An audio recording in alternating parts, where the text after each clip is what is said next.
හොඳයි. අයිබෝන්. ඔයාලා දැන් අපි අඳුරනවා සමාජ සුබ සාධක සහ ආර්ථික සංවර්ධන පදනම. ඉතින් මේ වෙන විට ශ්‍රී ලංකාවේ බොහෝ දෙසින් අපෙන් අහනවා කොහොමද අලුත් වැඩ පිළිවෙලක් තියෙනවද මොනවද ඒ සම්බන්ධව අපි කියන්නේ කියලා. ඉතින් හොඳයි අපි ඔයාලට අපි කියන්නේ යන්නේ කෙලින්ම ඔයාලට කියන්නම්.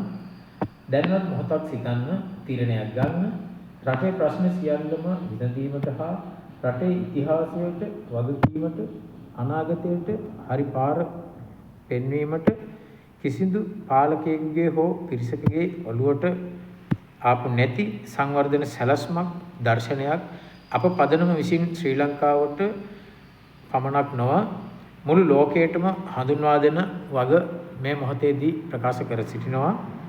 නිර්ණායක පහයි ඒ නිර්ණායක පහට යා යුතු මාර්ග පහයි ඊටම කෙටි කාලයක් තුලදී ශ්‍රී ලංකාව ලෝකයේ හොඳම රට බවට පත් වෙනවා.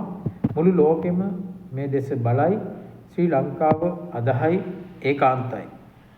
ශ්‍රී ලාංකීය සමාජය ලෝකයේ වෙත ගෙන යාම සඳහා මේ වෙන විට සියලු කටයුතු සූදානම් කරලා අවසන් කරලා සියලු සූදානමින් අපි සිටිනවා.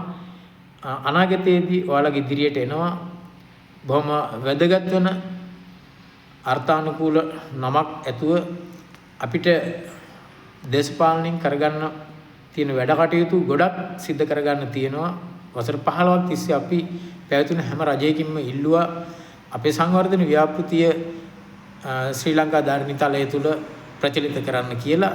අපිට සියලු ඒ රජවල් වලින් ඒ හිටපු නායකයෝ ඒ අමාත්‍යාංශ වලින් අපිට ලියුම් එව්වේ.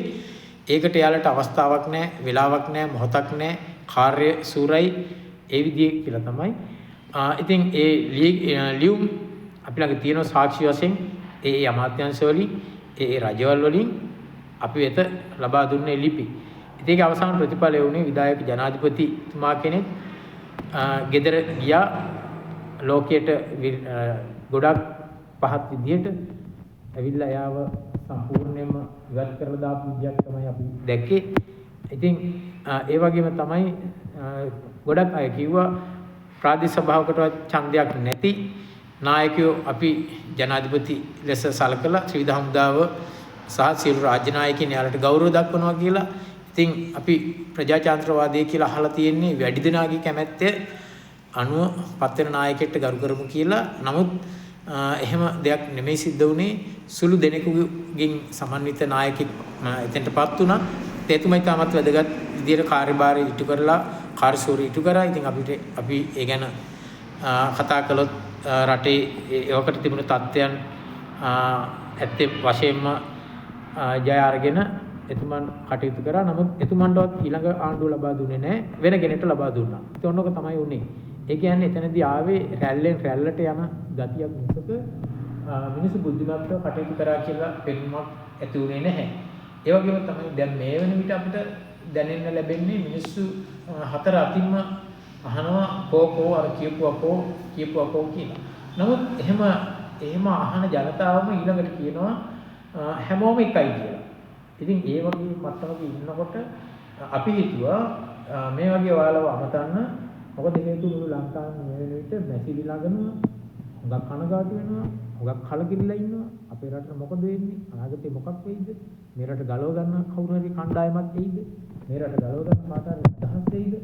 එහෙම නැත්නම් මේ රට මේ විදිහටම ගිහිල්ලා විජාතික අතර අපි දිය වෙලා ගිහින් අපි නැතිනාස්ති වෙලා ගිහිල්ලා අපි ලාංකික කියන ජන කොටස ලෝකයේ කොතන හරි අතරමං වෙලා යයිද?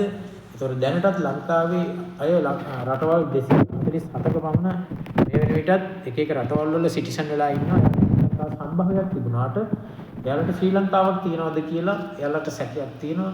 මොකද හේතුව ලංකාව එක පැතිවලට කැලි කැඩිලා ගිහින් කියලා අපි දන්නවා. මොකද චීනට කොටසක් තියෙනවා, ඇමරිකාවට කොටසක් තියෙනවා, ඒ වගේ ඉන්දියාවට කොටසක් තියෙනවා. අපේ රටේ මොන කොටසක් තියෙනවද කියලා නම් අපි තාම දන්නේ නැහැ. මොකද හේතුව ඒ ඔක්කොම ගිවිසුම් ASCII හිර වෙච්ච රහස්. මොකද හේතුව ඉස්සර ඉඳලා මේ වෙනකන් ගිවිසුම් ගැහුවා. ඒ ගිවිසුම් වල එක නම් තියෙනවා. ඒ නම අපි දැනගෙන හිටියට ගිවිසුමේ ඇතුලේ තියෙන එක වගන්තියක් ශ්‍රී ලංකාවේ ලාංකික විදියට අපි දන්නේ නැහැ. මම දන්නේ නැහැ මම මේ කතා කරන ඔයාලා ඒවා දන්නවද කියලා. 13 වෙනි විවස්ථාව කියලා කිව්වට හැමෝම කියනවා 13 13 13 කියලා. එක්කෙනෙක්වත් ওই 13 කියන එක මොකද්ද කියලා 13 තියෙන තැන ඉඳලා අපිට කියලා නැහැ. වගන්තියේ ආරම්භයේ සිට අවසානයේ දක්වා මෙන්න මේවා තමයි කියලා 13. ඒතර වෙළඳ ගිවිසුම් ගහලා තියෙනවා ශ්‍රී ලංකාවේ අපමණ තොගයක්. ඒ වෙළඳ ගිවිසුම් වල සමහර කට්ටිය අන්තර්ගත කරන තත්ත්වයක් තියෙනවා. ඒ තමයි යාලා කියනවා ශ්‍රී ලංකාවෙන් කෝටියක බඩු ඒ රටවල් වලින් ලබා ගත්තා නම් ශ්‍රී ලංකාව ගිහින් ගහලා තියෙන ගිවිසුමේ හැටියට ඒ රටෙන් කෝටි 10ක බඩු අපි ගන්න ඕන කියලා. ඉතින් අපේ ලාංකිකයෝ ටික හම්බ කරන මේ ඩොලර් ටික කෝටියක් අපි ගත්තා නම් ඒ කෝටිය අපි අරගෙන කෝටි 10ක බඩු ගේන්න ගියාම අපි 9 ගුණයක් ණය වෙන්න වෙනවා. එතකොට එයාලා කරන්නේ අපේ 9 ගුණයක් ඒ වගේ 9 ගුණයක්ම ණය කරගෙන අපිට තව එක ගුණයක් දෙනවා. අපි ගත්ත කෝටිය වගේම ආධාරයක් කියලා. අපි ඒ ආධාර කෝටියයි අපි විකුණු කර කෝටියයි එතකොට කෝටි 2යි. නමුත් අපි කෝටි 10ක යාළගෙන් බඩු අරගෙන තියෙනවා. අපෙන් කෝටි 2ක තමයි යාළ බඩු අරන් තියෙන්නේ. එතකොට අපි නිතරම ඒ ගිවිසුම යටතේ කෝටි 9ක් පිටරටට ණය වෙනවා. ඉතින් ඔන්න ඔය විදිහේ ගිවිසුම් ගහුවා කියලා ආරංචියක් තියෙනවා. නමුත් අපි ඒක හොයලා බලනකොට ඒක ඇත්ත වෙන්නේ නැත්නම් කියලා හිතන්නේ ශ්‍රී ලාංකිකයෙක් දැනට ලෝකෙට ණයයි ලක්ෂ 12 කියලා දැනට සංඛ්‍යාලේඛනවල තියෙන බව අපිට ඔප්පු වෙලා තියෙනවා. ඉතින් මෙන්න මේ සංඛ්‍යාලේඛන මත ගත්තම ලංකාවේ හැම ලාංකිකයෙක්ම ලක්ෂ 12ක් ණයයි කියන්නේ අර ගිවිසුම් කතන්දරේ ඇත්ත වෙන්න ඕන. ඒ නිසා අපි මේ වෙන විට තීරණයක් අරගෙන තියෙනවා ශ්‍රී ලංකාවේ සියලුම ලාංකිකයින් මේ ගැන ඇත්ත දැනගෙන අපි යම්කිසි කතා බහකට යොමු වෙලා අපි මේ දරන මත අපි වෙනස් කරලා අපි මේ දරන ආකල්ප වෙනස් කරලා අපි ආකල්පමය වෙනසකට ගිහිල්ලා මුළු රටේම ජනතාව එකතු වෙලා අපි මේ රට නිදහස් කරගන්න සහ ලෝකයේ විදින සැප සම්පත් ටික මේ රටට උරුම කරගන්න කටයුතු කරමු කියන පණිවිඩය තමයි ඔයාලට මම දෙන්නේ. ඉතින් මේ පණිවිඩය ලබා දෙන විට අපේ ජනතාව අහන ප්‍රශ්නයකට අපි උත්තරය ලබා දිය යුතුයි. ඒ තමයි යාලා අහන හැමදාම පදනමෙන් ඉන්නවාද? පදනමෙන් යම්කිසි දේශපාලන අරමුණක් නැද්ද කියලා. ඇත්ත අපිට දේශපාලන අරමුණක් තියෙනවා. මොකද හේතුව මේ මෙපමණ කල් වසර 15ක් තිස්සේ අපි මේ ඉල්ලපු අවස්ථාව අපිට නොදුන්න නිසා අපි තීරණය කරා අධ්‍යක්ෂක මණ්ඩලයේ සාකච්ඡා කරලා තීරණය කරා අපි නොබෝ දිනකින් පක්ෂයක් ව්‍යාපෘති කරනවා කියලා.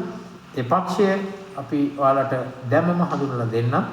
අපි අදහස් කරනවා ශ්‍රී ලාංකිකීනේ අවිදව් පෙරටෙව් මේ අපේ දේශයයි මේ අපේ ප්‍රාණයයි කියලා.